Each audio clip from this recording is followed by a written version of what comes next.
Hey everyone, I knew things were really out of touch with anything even remotely resembling fiscal or economic reality in a place such as New Brunswick, in a province such as New Brunswick, in this country, Canada. And why? Yeah, I'm from that province, born and partially raised there, only to see my parents, along with countless others, have to move to other provinces further west because there literally was no economic opportunities, no job opportunities in that place. So they had to seek out other areas of the country in order for them to sustain their livelihood, to take care of their family, to take care of their children. Most people from the East Coast know this intrinsically and will understand perfectly what I'm trying to say. That is a part of the country that, yeah, it's so dominated by big government and cronyism that the average Canadian citizen, those in the private sector, yeah, you're up against a mountain of bureaucracy, cronyism, and big government if you ever want to venture into creating a business that will not only sustain you and those you care about, but even your communities, even your locality, even your county, and even the entire province. And the biggest problem that I've seen, as with most areas in the economy, is it all comes down to incentives, folks. That province, the province of New Brunswick, has been relying so heavily on wealth transfers, income transfers, and the redistribution from the prosperous people, you know, those people with good work ethics that do create and generate wealth and income in society. Basically, the entire East Coast, and New Brunswick in particular, is like a big, gigantic welfare case. Yes, there are exceptions. Yes, there are some people back there that still try their best to do the right thing and be productive members of society. But once again, you're up against the wall when you realize and when you hear about the kind of numbers that's going to be referenced in this article from the National Post. Like I said, I knew things were bad just on my own anecdotal experience and talking to and communicating with many people in that part of the country. But to see these numbers, to see these figures come out, wow, folks. Like I say, you might want to buckle up here because some shocking revelations are going to come to light in this video. Headline of the National Post: The elephant in the room. New Brunswick's fiscal reckoning looms as the province heads to the polls. A shrinking tax base coupled with weak economic performance doesn't bode well for revenue growth in the province, one expert says. This is being reported by Brett Bendale from the Canadian Press, September 16th, 2018. One prominent economist calls it the elephant in the room of the New Brunswick election, the coming fiscal reckoning. New Brunswick is what some might call a poor cousin of Confederation. It has the nation's lowest median household income and was the only province that recorded a population decline between 2011 and 2016. And obviously a major contributing factor to the decline is the fact that, hey, if you can't make it there economically, well, you can't live there. It's a simple reality, folks. Anyways, let's continue on. It is blessed with spectacular scenery and natural resources, but its tax base is shrinking and the province has suffered through consecutive deficit budgets and staggering debt. Yeah, and let me just say, of course, I actually love the beauty of the East Coast. You know, on that Atlantic coast, there are some very beautiful parts of that area of the country, and I really thoroughly wish that I could spend a lot more time there. But me, along with many other New Brunswickers, have been subject to the increase in authoritarianism, the increase in central planning structures, and the complete absence from not just the political class, but the crony corporatists and the deep state, you know, those who are actually the bureaucratic aspect, you know, those people that actually work for the government. They have no incentives anymore to even understand what it means when you destroy, degrade, or deny anyone's ability to be an actual productive member of that particular province. In my own personal example, I was charged with impaired driving. I was a truck driver by trade, right? But I was charged with impaired driving, and under mandatory minimums, you no longer have the semblance where the judge gets to decide or determine based on the merits or the facts of your particular case. No, mandatory minimum says everybody gets punished no matter what, right? Everyone gets thrown under the same proverbial bus, regardless of facts, regardless of what actually entailed during the entire process. I personally, I love ATV, and hey, on the East Coast, there are a lot of trails. I love riding my ATV. I love snowmobiling. And you know what? When I'm out there, I like to have a couple beer. I wouldn't do it out on the roadway. I wouldn't do it while I was driving a truck or my personal vehicle. But when I'm out in the middle of the woods in the sticks, yeah, I'd like to have a few beer. Big fucking deal.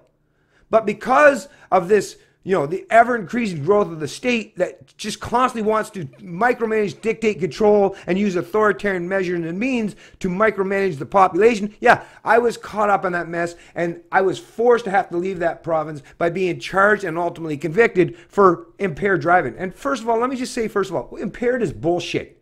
My driving was not impaired by any stretch of the imagination other than by the political edicts of central planners and legislators that say, hey, we can just make up arbitrary numbers and that determines if a person is truly impaired. No, it has nothing to do, like I said, no accident involved. Nobody was harmed. There was no victim. So as far as I'm concerned, there was no crime. But hey, political edicts overwhelms and overrides reality. That's the reality that we actually live in today, is there is no such thing now as genuine justice or proper ethics or morality when it comes to laws. It's just arbitrary edicts by a bunch of authoritarian hacks. So I was forced to leave that province. And in my own community, there was only maybe a couple dozen of us that actually sustained everybody else. The drug dealers, the welfare recipients, and all the other parasites that don't want to get up and go to work every day. But hey, in a normal environment, in a normal setting, you wouldn't want to get rid of the guy that you have to live off, right? But hey, when you can get transfers from everyone else, who cares? Yeah, let's screw over Bennett, or let's screw over countless other people in the province, because it doesn't matter. We'll just get his money. Even if he moves out west, hey, we'll get his money anyways, right? Think about the immorality of that shit. Think about how much that destroys proper incentives on so many scales, not just social, but economic. Anyways, let me get back to the article. I don't want to make this about me. This is all about the big picture. This is all about the big story. With a week left in the province's election campaign, political leaders have promised a spate of measures they say will muscle the economy into shape and protect social services. Yet economists say the province is headed towards a fiscal cliff, and a sharp rise in interest rates or a downgrade in bond ratings could push New Brunswick over the edge if action isn't taken soon. Once again, all these warnings, obviously they don't mean nothing. People have been telling these political hacks and these central planning morons in New Brunswick this kind of stuff for a long time, but are they taking heed? Are they listening to your advice? No. Why? Because once again, they can just get their money elsewhere. They don't care, and you know what? They're not actually the kind of people that actually are thinking about things objectively. All they care about is, hey, can I get my paycheck? I don't care where it came from. I just want my paycheck, and then I'll go home and drink some wine, right? Or pop another pill, or smoke another doobie, and I'll forget about everything till the next day. And then go through the process and repeat. They'll never actually learn anything until they've had to actually reckon with reality, until they've had to actually confront reality head on. It's the elephant in the room, and no one wants to look at it, says economist Richard Salient, author of Over the Cliff, acting now to avoid New Brunswick's bankruptcy. The government is putting its head in the sand by not adjusting New Brunswick's spending to its demographic reality. It started in 2008 when the province tried to prod a slowing economy with stimulus spending and public works project, favoring shovels in the ground over balancing the books. And even with these stimulus programs, it's just the government printing money, stealing, borrowing, or plundering the productive income or wealth of younger generations or the unborn to prop up now. It's, like I say, incentives are completely destroyed when you try to do these kind of central planning models and initiatives to prop up the economy. They've never ever, look around the world, folks, that doesn't work. But the financial recovery has been feeble, hamstrung in part by demographics. Nearly 5,000 people left New Brunswick's labor force in 2017. Did they leave it, or were they forced to leave it like myself? I would have never chose to leave that province. My whole family, I have elderly parents and grandparents back there and relatives, and I have friends and extended family that I like to be around them, right? I like to be able to be around these people. I love these people. But I was forced to leave that province because there is no economic opportunities, and the few economic opportunities that still exist in the private sector, well, you got these political hacks and these control freaks, authoritarians that are completely willing to destroy our lives economically, so we're forced to leave. Like I say, everything is so upside down, so inside out, so backwards. I know that this is a reality, and I know that that province is definitely going to meet its day of reckoning. And you know what? When that happens, it's going to be too late to try to change course. It's not about, you shouldn't be waiting until the last minute to start correcting some past bad habits, behaviors, and action. The time is now. The Conference Board of Canada said in a recent report, while it's expected to grow by about 2,000 people this year, it's not enough to make up for the losses. Where do these 2,000 people come from? What is it? Some of these new immigrants that they're trying to send there that won't stay there very long? Anyways, back to the article. The shrinking tax base, coupled with weak economic performance, doesn't bode well for revenue growth in the province, Salient says. The fiscal situation is deteriorating fast, and that's concerning because basically we are the oldest and one of the fastest aging provinces in all of Canada, he says. Economic growth, forecasted by the Conference Board to be about 1.3% this year, will remain muted as the province struggles to increase its population. It's really not growing at a rate that we consider healthy, says Herb Emery, a professor at the University of New Brunswick in Fredericton. You have a stalled economy is one way to think of it, or in a charitable way, it's in a steady state. Meanwhile, the share of the workforce employed by the public sector is steadily creeping up in New Brunswick as the private sector improves productivity and sheds labor. So while the private sector continues to, be the ones that actually generate all the income and wealth and have to deal with the ramifications of such, the public sector, the people that don't have to actually deal with reality, economic reality, they continue to grow. That segment of the population, that segment of the economy continues to grow. And really, those are the people that live off the productive wealth of the private sector. Just understand, folks, just learn about economics. Learn about where wealth comes from, how it's created, how it's generated, and how it is distributed. Because if you don't understand that stuff, then you don't understand much about economics. And if you don't understand much about economics, don't pretend to be an informed citizen. Since 2008, the number of people employed that don't rely on government payment has been in steady decline, Emery says, noting that there's a gendered dimension. A gendered dimension. Listen up, folks, because I know this reality. I've experienced it firsthand. To the transition, with 85% of males dependent on the private sector for a job compared to 50% of females. Hold on. Yes. No, this isn't a mistake.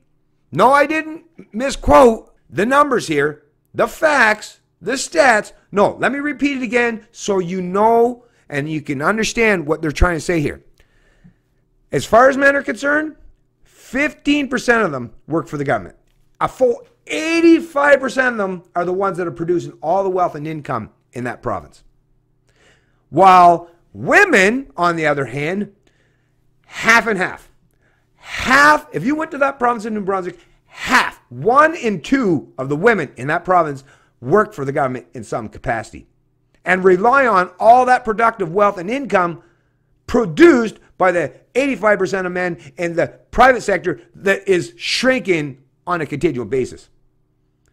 Talk about disturbing numbers, folks. Once again, I thought it was bad enough when I heard about the numbers in Canada for the entire country. So federally, provincially, and locally, 4.1, probably even more than that now, million Canadians work for the government in some capacity. Out of 36 million, and think about how many people would rely on that forced income or wealth redistribution. So they might work for the government, but who else is benefit from stealing from the productive members of society and giving it to a lot of people that would not hack it, would not even be employed in the private sector because they don't actually provide anything of meaning or of genuine benefit to people in society.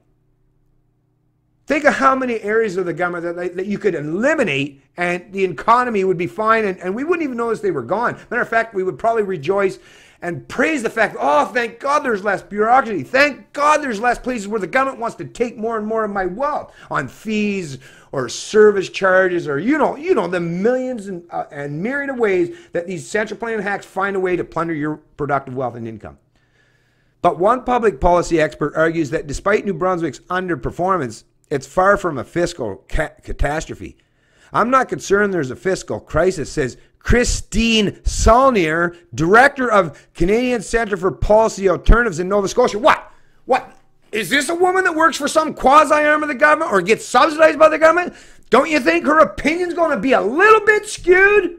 Holy fuck, I get it, National Post. Well, at least the National Post is going to at least offer two sides of the story. So I guess, hey, I can give them that credibility at least. You know, this is one place, this is one area that I'm very appreciative in publications such as the National Post. Where CBC, if they were covering this, you'd get one side of the story and one side only. But anyways, I'm not going to pay much attention. I'm not giving much credence, and I'm not giving any credibility to the rhetoric that they're going to use to push back against this. Hey, if you want to hear it, hey, if you're one of these people that support big government, go ahead and read it. Tell me where I'm wrong. Tell me where they offer some argument. Hey, put it in the comment section below. But in reality, the number that stands out to me the most, and that should stand out to you the most, is half of the women in that province now works for the government. What do you think about the incentive structure? What do you think that's going to do? How do you think they're going to vote going forward? How do you think you're going to end that big, gigantic province that is the welfare case of Canada? Not looking easy to try to unwind that at this point, does it? Not when you have such a large population relying on government for their income. And this is going to happen, and you're seeing it. It's not just New Brunswick. That's just one example. But there are a lot of provinces that are moving more and more towards relying on big government as a means to an end for their economic prosperity. Which means those of us that have to continually carry the burden, that heavy weight, to take care of everyone else, like I say, it's going to get to the point, there's a precipice, folks. There's always a breaking point. There is no such thing as you can do this for infinity and expect it to continue that way, unobscured or uninterrupted. At some point in time, the back is going to break on those who are actually the producers and workers in society. The ones that actually keep everything going, that maintain all of the infrastructure, all of the things that you require to live at least comfortably in this modern world.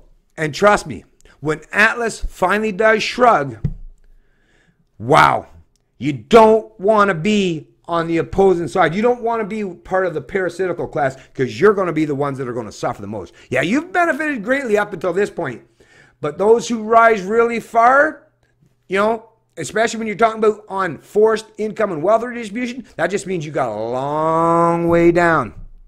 And the longer you got to go down, you know, the faster that speed, you know, that no momentum, and it's going to be a hard crash. That's going to be a hard day of reckoning. And what that's going to do, not just your own personal economic life, but what that's going to do to your social environment and those around you that have been forced to subsidize you for all these years, that's going to put a lot of strain on your relationships. It's Canadian Libertarian, and I love liberty.